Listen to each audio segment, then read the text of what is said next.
पा करई छिनरई जोड़ के रिश्तेदारी माँ। कोटक बल पा करई छिनरई जोड़ के रिश्तेदारी माँ। परधानी से नीक कमाई करते हैं कोटेदारी माँ। परधानी से नीक कमाई करते हैं कोटेदारी माँ।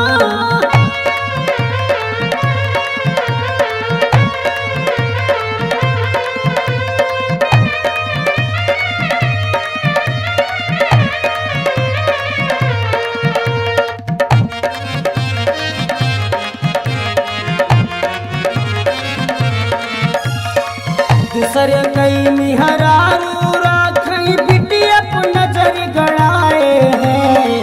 केहू का सुख से देख न पावे थाना पुलिस कराए हैं। केहू का सुख से देख न पावे थाना पुलिस कराए हैं। घर कई खेती दूसरी जोतई घटई नई होशियारी माँ। परधानी से नीक कमाई करते हैं कोटेदारी माँ।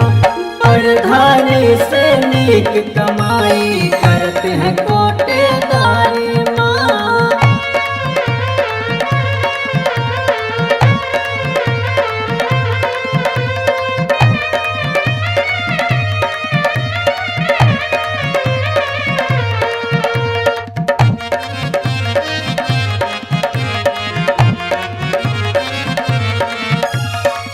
एक यूनिट पाए 1 किलो यही काट के पैसा बनावत है। सीधे साधे लोगन पा पैसा के रोग दिखावत है।